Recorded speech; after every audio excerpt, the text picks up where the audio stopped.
नमस्कार दोस्तों, स्वागत है आपका हमारे चैनल पर। दोस्तों, लोकसभा चुनाव 2024 की 5 चरणों में वोटिंग खत्म हो चुकी है और छठवें चरण की वोटिंग शुरू होने से पहले अभी एक ताज़ा सर्वे ओपिनियन पोल निकाल कर आया है।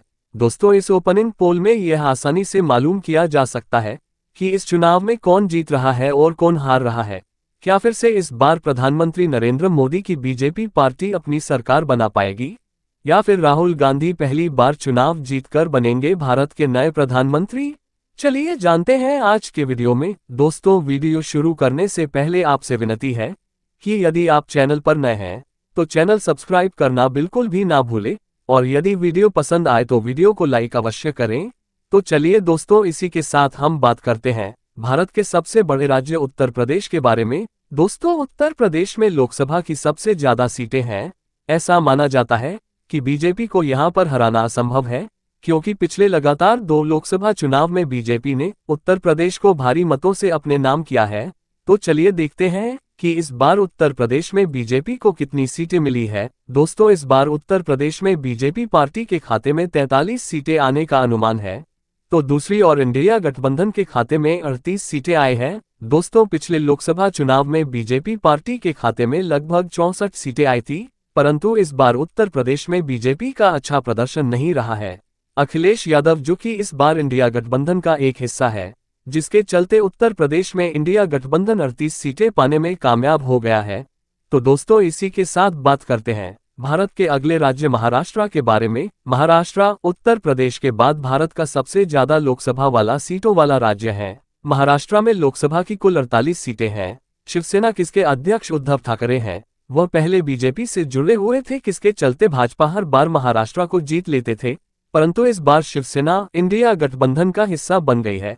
इसके चलते महाराष्ट्र में बीजेपी का प्रदर्शन खराब हुआ है, तो वहीं दूसरी ओर इंडिया गठबंधन का फायदा हुआ है। दोस्तों, महाराष्ट्र में बीजेपी पार्टी के खाते में मात्र 16 ही सीटें आई हैं, तो वहीं दूसरी ओर इंडिया गठबंधन के खाते में 30 सीटें आने का अनुमान है। दोस्तों, उत्तर प्रदेश की तरह ही महाराष्ट्र में भी बीजेपी की सीटें गिर रही है। तो चलिए इसी के साथ हम बात करते हैं पश्चिम बंगाल राज्य के बारे में। दोस्तों, पश्चिम बंगाल में लोकसभा की कुल 42 सीटें मौजूद है, जिसमें से भारतीय जनता पार्टी के खाते में 8 सीटें आई है, तो वहीं दूसरी ओर इंडिया गठबंधन के खाते में मात्र 2 ही सीटें आ सकी हैं। पश्चिम बंगाल में अक्सर ममता बनर्जी की ही जीत होती आई है। ममता बनर्जी को बंगाल में हराना असंभव है, और इस बार भी ममता बनर्जी की पार्टी टीएमसी के खाते में कुल 33 सीटें आने का अनुमान है। दोस्तों, वैसे तो ममता बनर्जी की टीएमसी पार्टी भी इंडिया गठबंधन का एक हिस्सा ही है, परंतु वे बंगाल में उनके खिलाफ लड़ रही है। तो चलिए दोस्तों, इसी के साथ अब हम बात करते हैं देश के अगले राज्य बिहार के ओपिनियन पोल के बारे में। दोस्तों, बिहार में लोकसभा की कुल 40 सीटें मौजूद है, जिसमें से भाजपा गठबंधन एनडीए के खाते में 15 सीटें आई है, तो वहीं दूसरी ओर इंडिया गठबंधन के खाते में सबसे ज्यादा 24 सीटें आने का अनुमान है। दोस्तों, बिहार में अन्य पार्टी के खाते में मात्र 1 ही सीट आ सकी है। तो चलिए इसी के साथ हम बात करते हैं भारत के अगले राज्य तमिलनाडु के ताज़ा सर्वे ओपिनियन पोल के बारे में। दोस्तों, तमिलनाडु में लोकसभा की कुल 39 सीटें मौजूद है। तमिलनाडु में बीजेपी पार्टी की हालत काफी ज्यादा खराब है, क्योंकि तमिलनाडु में बीजेपी पार्टी अपना खाता तक नहीं खोल पाए है। यहाँ पर बीजेपी के खाते में एक भी सीट नहीं आई है, तो वहीं दूसरी ओर इंडिया गठबंधन के खाते में 38 सीटें आने का अनुमान है। दोस्तों, तमिलनाडु में बीजेपी पार्टी का शुक्र ही साफ हो गया है।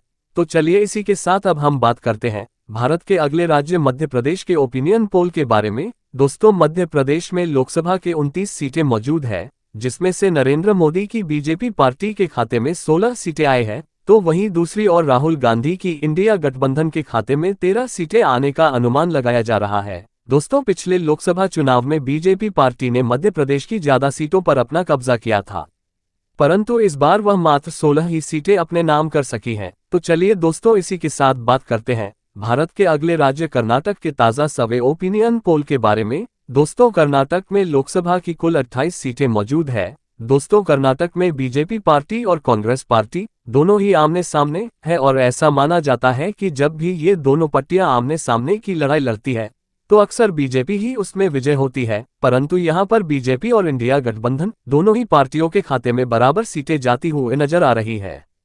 तो चलिए दोस्तों, इसी के साथ अब हम बात करते हैं भारत के अगले राज्य गुजरात के ओपिनियन पोल के बारे में। दोस्तों, गुजरात में लोकसभा के कुल 26 सीटें मौजूद है। प्रधानमंत्री नरेंद्र मोदी और अमित शाह दोनों ही गुजरात से आते हैं और ऐसा कहा भी जाता है कि गुजरात में अक्सर बीजेपी की जीत होती है, क्योंकि प्रधानमंत्री नरेंद्र मोदी पहले यहाँ के मुख्यमंत्री रह चुके हैं।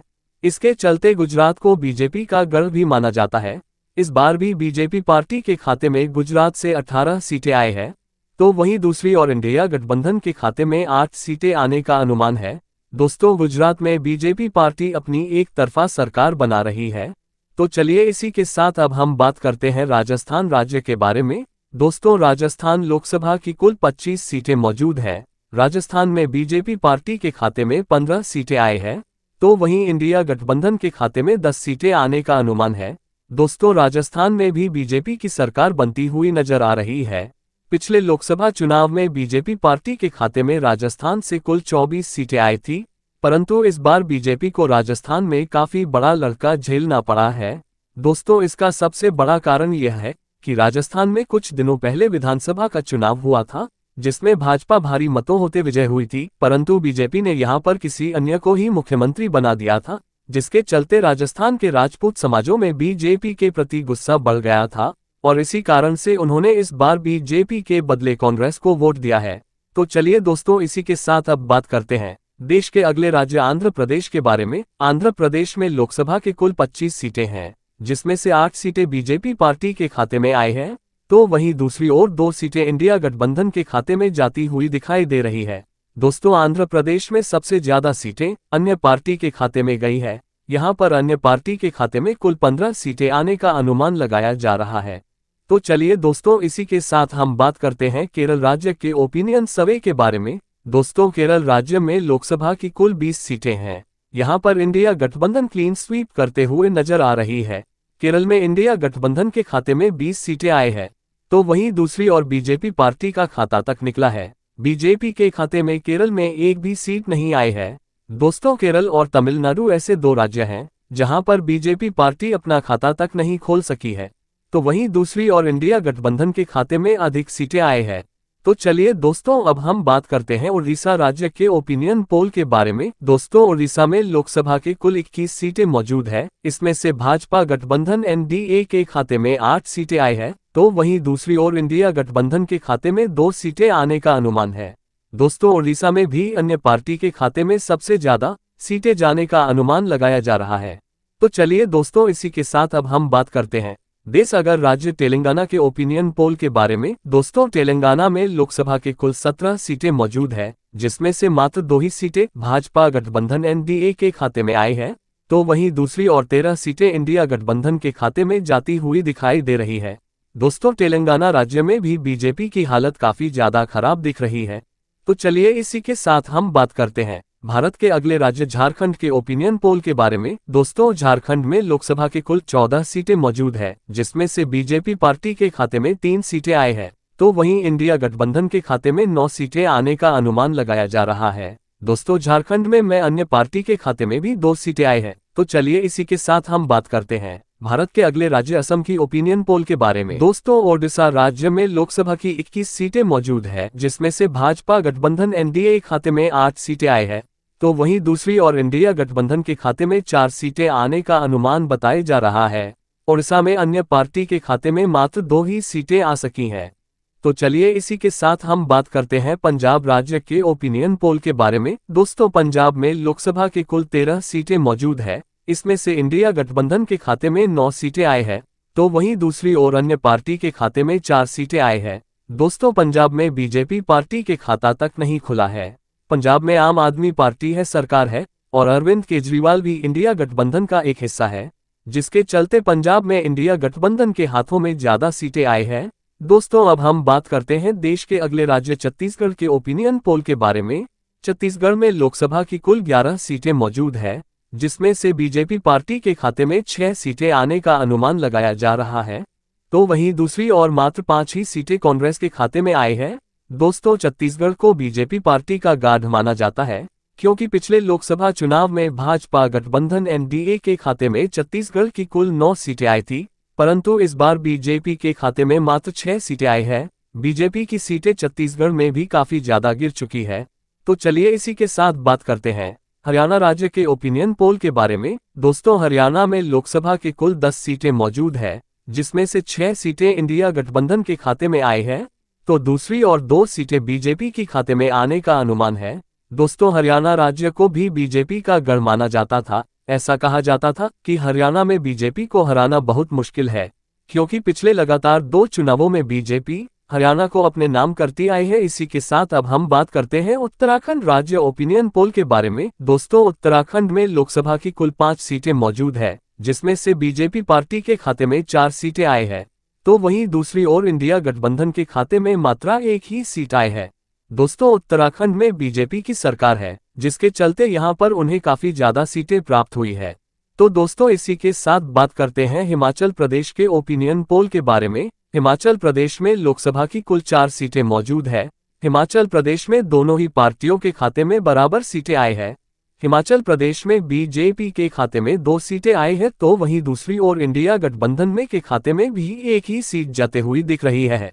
तो चलिए दोस्तों, इसी के साथ हम बात करते हैं गोवा राज्य के ओपिनियन पोल के बारे में। गोवा में लोकसभा की कुल 2 ही सीटें मौजूद हैं, जिसमें से एक सीट दोनों पार्टियों के खाते में जाती हुई दिखाई दे रही है।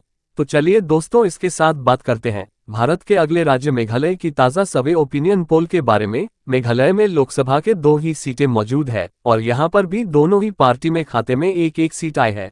इसी के साथ बात करते हैं अरुणाचल प्रदेश के ओपिनियन पोल के बारे में। दोस्तों, अरुणाचल प्रदेश में लोकसभा की कुल 2 सीट मौजूद है, और यहाँ पर भी 1 सीट इंडिया गठबंधन खाते में, तो 1 सीट बीजेपी गठबंधन एनडीए के खाते में जाने का अनुमान लगाया जा रहा है।